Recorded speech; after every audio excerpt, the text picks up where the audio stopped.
নমস্কার, আমি এনএসআইসি প্রগতির তরফ থেকে আজকে আপনাদের কাছে এসেছি। একটি খাবার উপরে একটা নতুন ধরনের বা একটা সচরাচর যে আইটেমগুলো মার্কেটে আজকের দিনে ব্যবহার বেড়েছে, বিশেষ করে গৃহস্থালী উপাদানের ক্ষেত্রে বা খাবারের ক্ষেত্রে, সেটা হলো সস। সাধারণত এই সস বিভিন্নভাবে বিভিন্ন প্রকারের হয় এবং এর প্রকারভেদ আমরা যদি বলি, সাধারণভাবে tomato sauce, chilli sauce, soya sauce, schezwan sauce, hot and sweet sauce হয়। তারপর রেড চিলি সস হয়। এরপরে যেটা হয় সেটা হচ্ছে হট অ্যান্ড সুইট, যেটাকে বলা হয় সেই সস হয়। তারপর হয় কাসুন্দি, ভিনিগার এবং এবং অন্যান্য বিভিন্ন ধরনের, যেমন ইমলি সস হয়, যেটা হোটেল রেস্টুরেন্টে খুব ব্যবহার হয়। তারপর হচ্ছে রোজ সস, যেটাকে বলা হয়, বা যেগুলো বিভিন্ন ধরনের নমকিন খাবারের ক্ষেত্রে, নোনতা খাবারের ক্ষেত্রে ব্যবহার হয়। সেগুলো বিভিন্ন ছোট পাউচ প্যাকেটে মার্কেটে বা হোটেল রেস্টুরেন্টে ব্যবহার হয়। প্রথম দিকে এক শ্রেণীর সস হলো গৃহস্থলীর, মানে খাবারের ক্ষেত্রে বিভিন্ন আইটেমের ক্ষেত্রে সস ব্যবহার হয়। আরেক শ্রেণী হলো হোটেল রেস্টুরেন্টের ক্ষেত্রে ছোট ছোট বিভিন্ন পাউচ প্যাকেটের সস ব্যবহার হয়। এবং বিভিন্ন বড় রেস্টুরেন্টের ক্ষেত্রে বিভিন্নভাবে কন্টেনারের মধ্যে দিয়ে বিক্রি হয়। এবং স্ট্রিট ফুডের মধ্যে সেসব জায়গায় সাধারণত 500-1 লিটার বোতলে বিভিন্ন রকম সস ব্যবহার হয় এবং সেগুলো বিক্রি হয়। এবং তার গুণগত মান বিভিন্ন বিভিন্ন কোয়ালিটির, বিভিন্ন রকম কোয়ালিটির টেস্ট হয় এবং তার বিভিন্ন রকম রেট হয়। সেই সব অনুযায়ী সব ধরনের সস আমাদের এখানে তৈরি শেখানো হয়।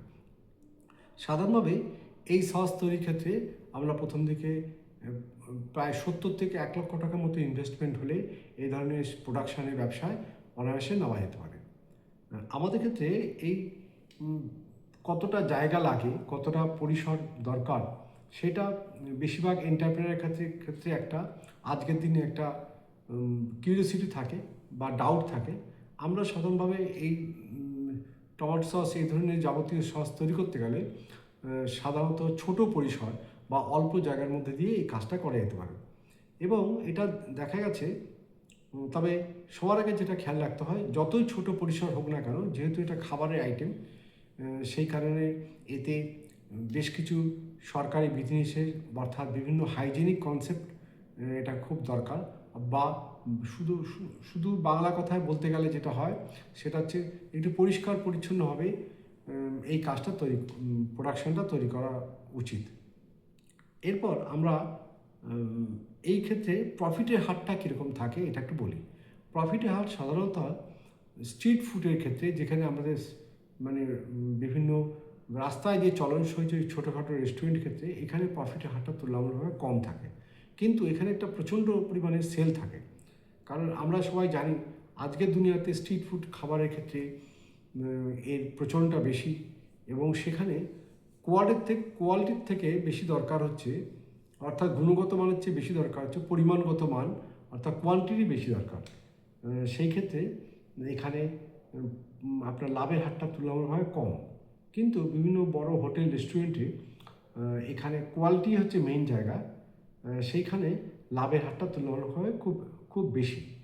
অর্থাৎ তার ডিমান্ডও বেশি, তার কোয়ালিটিও বেশি। এরপর বিভিন্ন রেস্টুরেন্টগুলোতে যে পাউচ প্যাকেট যেখানে হয়, সেখানেও কিন্তু প্রফিটের হারটা তুলনামূলকভাবে বেশি। এবং গৃহস্থলীর ক্ষেত্রে বা বাড়ির ক্ষেত্রে, বাড়ির রান্নাঘরের ক্ষেত্রে যে ধরনের সস বা এই ধরনের জিনিসগুলো ব্যবহার হয়, ভিনিগার, এইসব যাবতীয় জিনিস ব্যবহার হয়, তাতে কিন্তু প্রফিটের হারটা তুলনামূলকভাবে একটু বেশি। এরপর আমরা যেটা আসি, সেটা যে পরিমাণ প্রফিট এই শিল্পের ক্ষেত্রে করা যায়, তাতে একজন অনায়াসে যে কোনো অবস্থাতে বা কোনো পুরুষ বা মহিলা অনায়াসে ঘরে বসে একটা খুব ভালো উপার্জনের রাস্তা তৈরি করতে পারে এবং এর ভবিষ্যৎ অনেক সুদূর প্রসারী হয়, যাতে সেই ভবিষ্যৎ প্রজন্মের ক্ষেত্রে একটা ভালো ফলদায়ক হয়। আমরা দেখেছি সাধারণভাবে যে কোনো ছোটো ইন্ডাস্ট্রি, কোনো বড় ইন্ডাস্ট্রি যখন তৈরি হয়, তার আগে তার একটা ছোট রূপরেখা তৈরি করতে হয়। আমি এই রূপরেখার কথাটাই আপনাদেরকে বোঝানোর চেষ্টা করছি, যাতে আপনারা ছোটোভাবে প্রথমে শুরু করে আস্তে আস্তে কাজের প্রসার ঘটিয়ে বাজারে একটা সুন্দর জায়গায় প্রতিষ্ঠিত হয়ে জীবনে প্রতিষ্ঠার লক্ষ্যে এগিয়ে যাওয়া যেতে পারে। সেই কাজটাই আমরা এখান থেকে করাই এনএসআইসি প্রগতির তরফ থেকে। এবার আমরা আসি একটা বিষয়, সেটা হচ্ছে এই প্রজেক্টের ক্ষেত্রে, এই প্রোডাক্টগুলোর ক্ষেত্রে কী কী ধরনের লোফলস থাকে, অর্থাৎ কী কী ধরনের খারাপ অবস্থার মধ্যে পড়তে হয়। সাধারণভাবে এর কিছু বিষয় থাকে। প্রথম হচ্ছে জল কেটে যাওয়া, অর্থাৎ ওয়াটার সেপারেশন, অর্থাৎ দিন 15 বা 1 মাস পর উপর থেকে একটা জলের স্তর চলে আসে, নিচে একটা ঘন অংশ থাকে। এটা গেল একটা বিষয়। দ্বিতীয় বিষয় হলো যে প্রোডাক্টটা তৈরি হচ্ছে সেটা একটা ঘোলা টাইপ বা ট্রান্সপারেন্সি বা স্বচ্ছতা তুলনামূলকভাবে নেই বলেই চলে। তৃতীয় হচ্ছে তার টেস্ট অনেকাংশে প্রথম দিকে একরকম টেস্ট হলো, তারপর আস্তে আস্তে টেস্টগুলো কমতে শুরু করলো। চতুর্থ হচ্ছে একটা কিছুদিন পর, মাসখানেক বা মাস 2 পর একটা বাজে একটা গন্ধ বা স্মেল চলে আসে, যেটা মানে খাওয়ার ক্ষেত্রে খুব একটা খুব আরামদায়ক বা আকর্ষণীয় হয় না। সেই ক্ষেত্রে এগুলো কিছু সতর্কতার দরকার। এবং যেটা সর্বোপরি দরকার হচ্ছে তার কালার, যেটা একটা প্রবলেমের মধ্যে পড়েছি বলা হয়, সেটা হচ্ছে কালার তার চেঞ্জ হয়ে যায়, অর্থাৎ ডিসকালারেশন হয়ে যায়। এই জায়গাগুলো, এই টমেটো সস বা চিলি সস বা শেজওয়ান সস বা কাসুন্দির ক্ষেত্রেও এই ধরনের প্রবলেম হয়।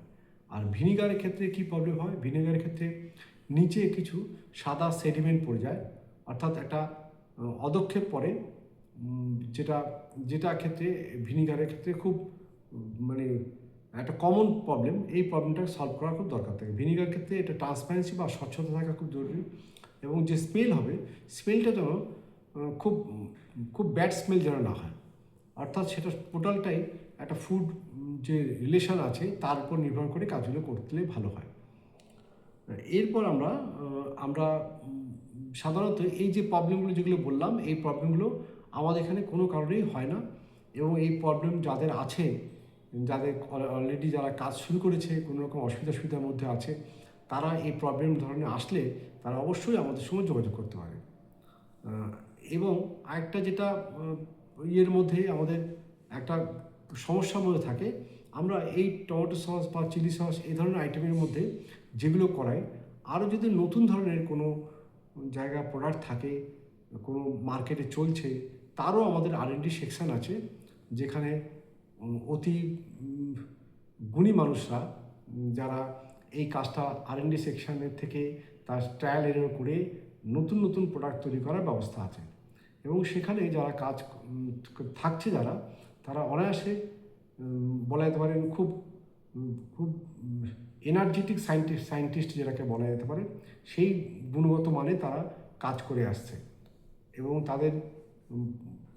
তাদের যে পরিসংখ্যান, তাদের যে টেস্টিং রিপোর্ট, সেই রিপোর্টটা যে কোনো জায়গায়, সব জায়গায় সেটা একটা মাধুর্যতা পায় বা স্বীকৃত পায়। এরপর আমরা বলতে পারি এই ইন্ডাস্ট্রির সবচেয়ে বড় জায়গায় হলো, এর যেমন ভবিষ্যৎ ভালো, তেমন একটা নির্দিষ্ট ব্র্যান্ড তৈরি করে মার্কেটে এগোনো যায়। তারপর যেটা হচ্ছে, আমাদের এই সংস্থাতে এই আইটেমগুলো ছাড়াও আমাদের আরও অনেক ধরনের জিনিস শেখানো হয়। আমাদের এই সংস্থা একটা 44 থেকে 45 বছরের পুরনো সংস্থা। আমাদের এখানে বিভিন্ন বিষয়ে, এই উপাদানগুলি ছাড়া বিভিন্ন বিষয়ে ট্রেনিং দেওয়া হয় বা পরামর্শ দেওয়া হয়। এখানে কোনো একজন ব্যক্তির উপর নির্ভর করে কাজ হয় না, এখানে টোটাল আমাদের টিম কাজ করে, তারা কন্টিনিউয়াস কাজ করে যাচ্ছে। তাদের নিরলস প্রচেষ্টা আমাদের প্রগতির একটা খুব বড় অবদান বলা যেতে পারে।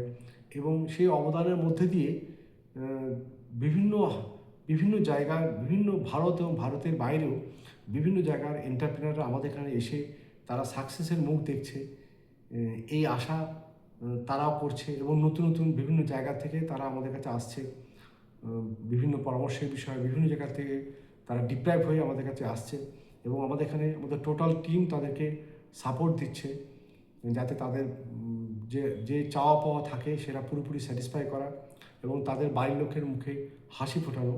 সেই কাজটাই আমাদের এই সংস্থা এনএসআইসি প্রগতি দীর্ঘ এত বছর ধরে করে আসছে। আশা করি আপনারা বুঝতে পারবেন। আপনাদের যদি কোনো অসুবিধা থাকে, সবসময় আমাদের সঙ্গে যোগাযোগ রাখতে পারেন। সব সময়ের জন্য বিভিন্ন মোবাইল নম্বর, ল্যান্ডলাইন নম্বর, বিভিন্ন নম্বর আছে, সেখানে যোগাযোগ করতে পারেন। আমরা এটা বলতে পারি যে আমাদের তরফ থেকে সব সময়ের জন্য একটা সাপোর্টিং অ্যাটিটিউড বা সাপোর্টিং মেন্টালিটি থাকে। আপনাদের সবার ভালো হোক এই আশা নিয়ে আজকের মতো আসছি। নমস্কার, ভালো থাকবেন।